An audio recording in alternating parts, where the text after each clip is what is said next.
The first thing they teach you in journalism school is don't be the story. But I also don't want to let this moment pass without saying how much I respect, how much I value our colleagues here at ESPN for disappointing those I hurt, particularly Maria Taylor. Things are bad in ESPN. I mean, we already talked about this, and things are actually way worse. I mean, they got way freaking worse in a matter of a couple of days. So I'm gonna give you guys a heads up. Before we get to this, I highly recommend you watch the part 1 of this video, which is the ESPN Should Be Embarrassed video. It's a great watch where we give an unbiased take to what mainstream media has been feeding to the masses more recently, and how it's been really toxic to not only the consumers that are consuming the content, but to the other respected anchors as well. And before we get to the content, make sure you drop a like, subscribe, and turn on our notifications to help the channel grow. We are giving away copies of NBA 2K23 on my Instagram story and on my Twitter account as well. Now that we got all that out of the way, cue the intro.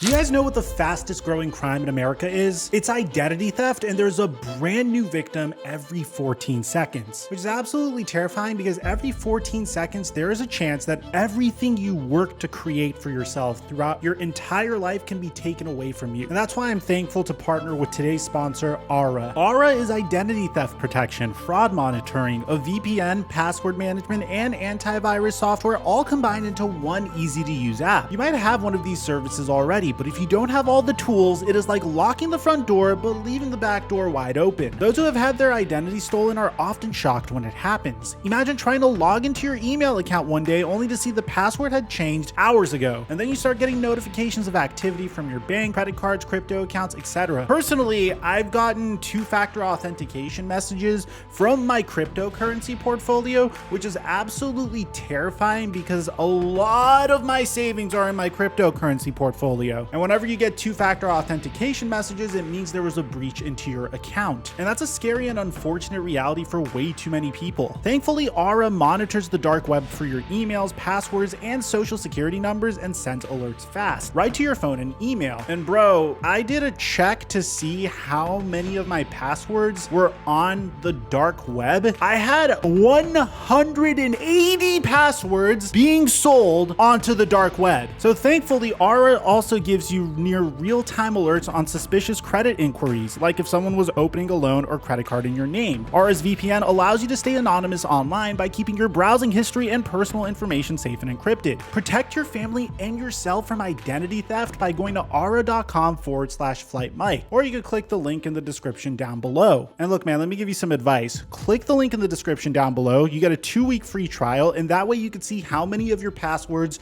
are being sold onto the dark web. And afterwards, if you like Aura and you want to keep them rolling for the rest of the year, that's up to you. But at the very minimum, check to see how many of your passwords are on the dark web, because it's free. You get 2 weeks of this for free. And if you do sign up, let me know in the comments section down below how many of your passwords were found in the dark web and how good the service is. That's again, aura.com/FlightMike to get 14 days free and protect yourself from America's fastest growing crime. And thank you, Aura, for today's sponsorship. Mic check 1 2 1 2. What's going on, everybody? So the last time we came on this channel and made a video for you guys in regards to ESPN, we discussed how they were handling the Ime Udoka situation. And to be frank, it seemed like it was a very one-sided debate. I mean, when you have Malika Andrews, who has her own show, NBA Today, and when you're trying to push her as much as ESPN has been trying to push her recently via First Take, she's obviously going to get the confidence to speak out on these issues that are important to her. And that is her right. There's a reason why ESPN hired her to begin with. But the way it's being done on these debate shows are resulting in it not even being a debate anymore. I mean, we showed you how she handled Stephen A. Smith when she disagreed with Stephen A. Smith, just completely shutting him down and honestly being very disrespectful towards his argument. Stephen A., with all due respect, this is not about pointing the finger. Stop.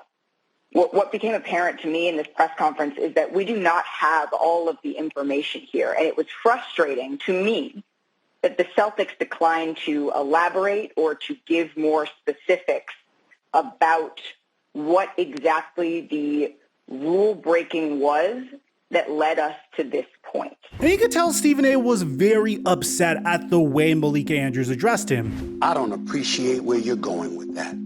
I'm not blaming anybody but Ime Udoka. He deserves, the fact of the matter is, I've said he deserved to be fired if they were going to fire him. If you're not going to fire him, then don't fire him. My issue is all of this being publicized.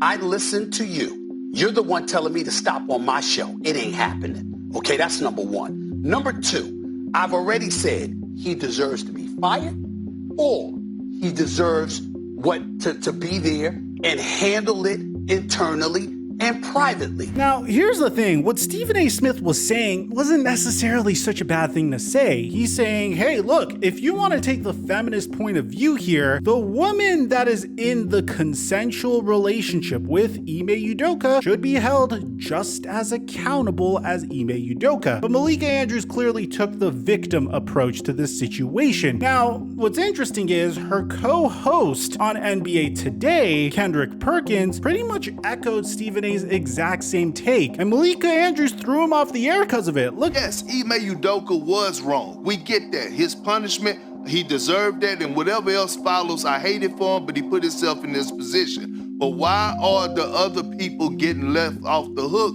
Well, that's the problem that I have right now. Everybody got to be held accountable. I think that we need to circle back to what Shanae said, is that there was a investigation that was conducted by an independent law firm here, and I think that transparency is what will rule the day here. And so without having all of the information, it is unfair and irresponsible of us to go and to speculate on that. Which at the time, these two clips, bear in mind, they're really old. I mean, I've known about these clips for about 10 days before I made the video. What set me over the edge is now it seemed like Malika Andrews was using her platform not to elevate anyone, but to throw them down and push them down. I mean, this take on Joe Mazzulla is what made me make the previous video. Be remiss not to also mention that Mazzulla was arrested twice at West Virginia, once in 2008 for underage drinking and aggravated assault. He pled guilty, paid a fine, and then again in 2009 for domestic battery after an incident at Morgantown Bar. The domestic battery case never went to trial. It was settled in August of 2009. He paid a $100 fine and court costs, plus had to do 40 hours of community service. Now, that was 13 years ago. He settled and paid both fines. So, Woj, why are the Celtics choosing him as their next head coach? Which brings us to where we are today, and most recently, the reaction to this and how a competitor is starting to get the edge on ESPN as a result of this. So we forgot to mention something else in our previous video. I want to give a huge shout out to my remarkable comment section for just helping me in times like this and making sure I get each and every detail right. If you remember, Malika Andrews does have a history of doing this type of stuff. Over the summer, the late Adrian Payne passed away. He was a star player from Michigan State who had a brief career in the NBA, and unfortunately, he passed away while trying to resolve a domestic dispute between two women. And as a result, his life was taken away from him as a result of an alleged first-degree murder. So I want you to bear in mind, Adrian Payne passed away while trying to solve a domestic dispute between two women. I want you to keep that in the back of your mind. As a matter of fact, this is what ESPN had to say about it. Lawrence Doherty, who is accused of the murder, and witnesses offered different accounts of what happened. Doherty, who is 5'8", told the authorities he felt threatened by Adrian Payne being 6'10", and claimed that Adrian Payne threatened his life. He said that Payne started to reach for what he thought was a weapon before Doherty walked into his residence, retrieved a gun, and fired a single shot that killed Adrian Adrian Payne. Payne's girlfriend told authorities that Payne did not pose a threat to Doherty and that he showed up to play the mediator. Another witness said Payne did not make any threatening motions towards him. Through video and audio captured of the incident, Payne's girlfriend can be heard telling Doherty, "Do not pull your gun out, and we were asked to come here," before Doherty fired his weapon. That's a horrible way to go. Honestly, that's truly a tragic way to go, because Adrian Payne was trying to do something peaceful and his life was tragically taken away from him way too soon as a result of it. Now, here's how Malika Andrews reported it. Former Michigan State star Adrian Payne was shot and killed in Orlando, Florida, early Monday morning. He was waived by the Magic after he was named in a report by ESPN's Outside the Lines that he'd been involved in an alleged sexual assault at Michigan State in 2010. No charges were filed in that case. Bro, I hate this type of stuff. I'm gonna be honest, I don't like the whole idea of bringing out a laundry list of every wrong thing that someone has done in their life, especially when they're trying to move on with their lives, and bringing it up again. We've all made mistakes. Some people will continue to make mistakes, and that's granted. But a person's entire character should not be judged because of one misstep or two missteps in his life. People make mistakes. Every mistake is an opportunity for growth and to better yourself. And there are some people that take those mistakes, make sure they never do that same mistake, and are better people because of it. Hell, I've made videos, like looking back on my career, truly horrific videos that I should have never made. And as a result of those horrible videos that I've made, I became a better creator as a result of it. And that's assuming that Adrian Payne is alive. The fact that he is passing away and you decide, hey, his memory should be this mistake that he's made in his life drives me insane. That on top of the Joe Mazzulla, oh, he used to drink when he was underage and he got caught, drives me absolutely insane. Now, up until this point, you may have known about this information. This is where it gets crazy here. So a lot of people may have forgotten how Malika Andrews got her rise to prominence. It came as a result of another person who has been with ESPN for almost 25 years, losing her career in one of the most sinister takedowns that I think I've ever seen. Now, at the time, I didn't make a video on this. I remember when it happened, but I didn't make a video on this because I just didn't know the whole story. And we were talking about Miss Rachel Nichols, the former host of The Jump. If you remember, Rachel Nichols would get fired because of some leaked audio that hit the internet, and as a result, ESPN decided to part ways with her. Here's the leaked audio if you forgot what the audio was. Instead of hosting the NBA Finals, why don't you do Doris's silent reporter job for the NBA Finals? Because guess what that would clear the way for? For Maria to do the hosting. I don't know what their next move is, but they are feeling pressure because of all of that, and I'm trying to figure out like how to just, my thing is that I wish Maria Taylor all the success in the world. She covers football, she covers basketball. If you need to give her more things to do because you're feeling pressure about your crappy one-time record on diversity, which by the way I myself know personally from the female side of it, go for it. Just, find it somewhere else. You're not going to find it with me.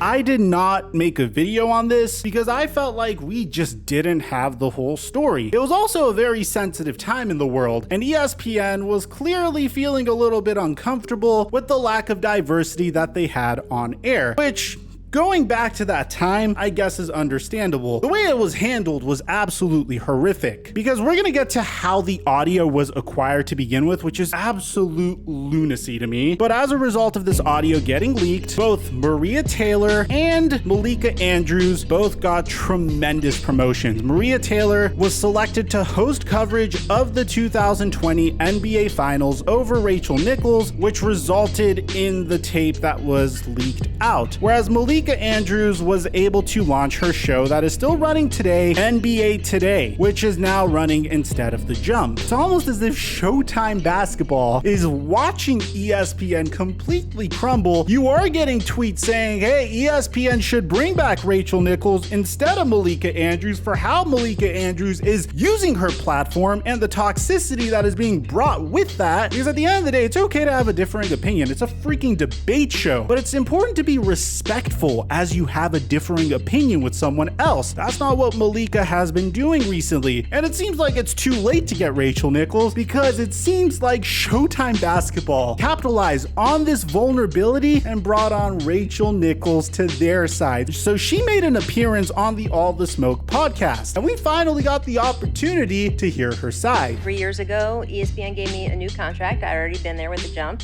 And in the contract was that I was going to host the NBA Finals. And you guys have known me for years. Yes. I have covered this sport for decades. The idea that I was going to host the NBA Finals, that Everything was to you. my dream job. That was going to be your first time doing it? That was going to be my first time doing it. It meant the world. I mean, I called every executive involved personally to thank them. I mean, I was so excited. They put everything in writing in the contract. They put out a big press release about it. So the background that you need to know about this entire story is Rachel Nichols has been working her ass off for 25 years for ESPN, and they finally rewarded her. All of her hard work finally paid off, and she got the opportunity to host the NBA Finals, something that clearly meant a lot to her, to the point where she asked for it in writing. As a matter of fact, get a look at the type of person Rachel Nichols is. This promotion didn't only benefit her, she asked for her co-hosts to be a part of the pregame show as she hosted the NBA Finals. One of the things I asked for in the contract was that any pregame show I did